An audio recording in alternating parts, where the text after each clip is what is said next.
Hi, this is Suna Senman again with readings of A Course in Love. And this is a book that is brought to us through Marie Perron by the same author as A Course in Miracles.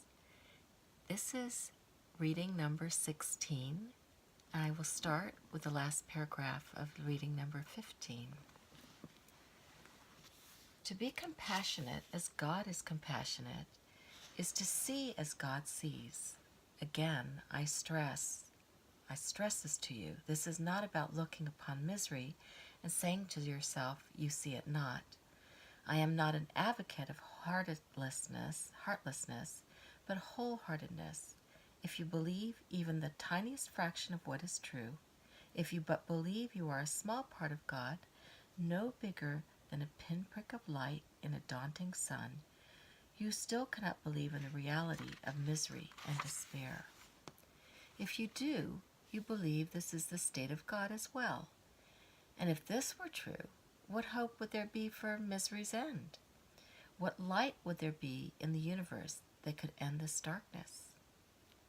Reverse this thought and see if it makes any more sense than it did before. In this scenario, a benevolent and loving God who has extended his being into the creation of the universe has somehow managed to extend what is not of him, to create what is unlike to his being in every way. Would even you attempt such folly? Would you conceive of the inconceivable? What answer then is left but that you do not see reality for what it is? What benefit is left to you in seeing incorrectly? What risk in attempting to see anew? What would a world without misery be but heaven? Look not to figures from the past to show you the way beyond illusions to the present. Look within to the one in you who knows the way. Christ is within you, and you rest within God. I vow to never leave you, and to never leave you comfortless. I vow to never leave you, and to never leave you comfortless.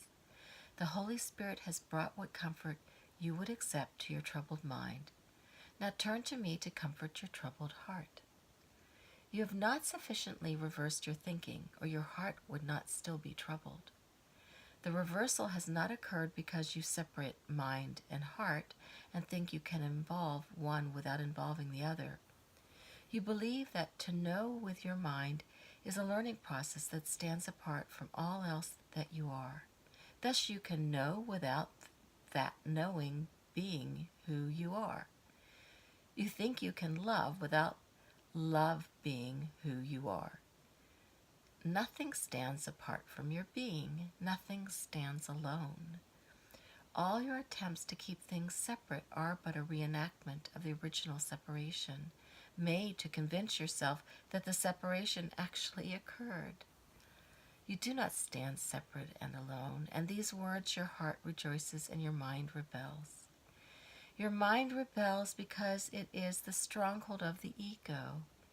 Your thought system is what has made the world you see, the ego its constant companion in its construction.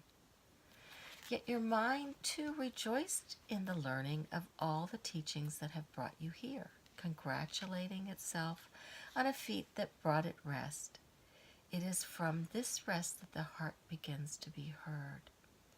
Just as the Holy Spirit can use what the ego has made, the ego can use what the mind has learned, but is not yet integrated.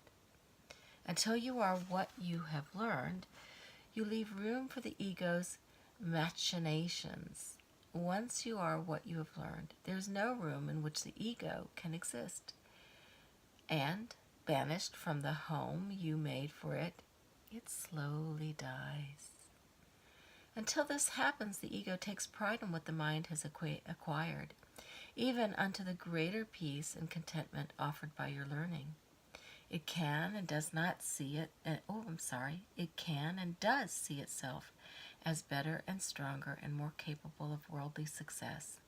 It would use all you have learned in its own motivations and put you on the on the back for your new abilities. Without your vigilance, it may even seem to have become stronger than before and fiercer in its criticism.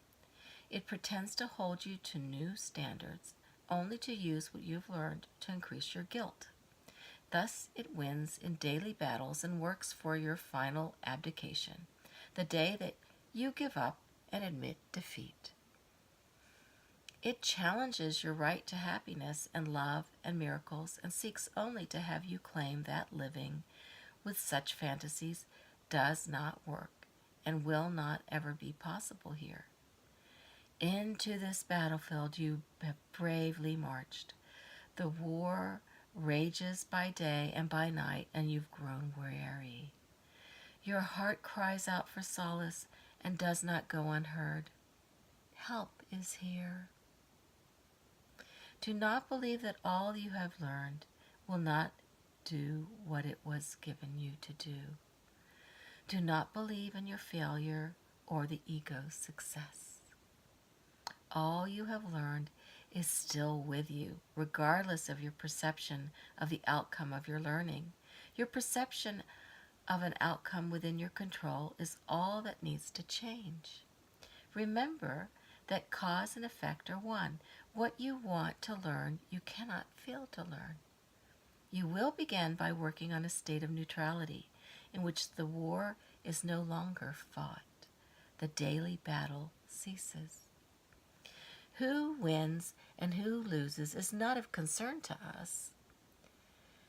Peace has not yet come, but the white flag of surrender has been waved and dropped upon a hallowed ground where neutrality will for a short time reign before peace breaks out with glad rejoicing. There are no plunders to be treasured, no victors of this world. All that has been learned and learned again is that this is what you do not want.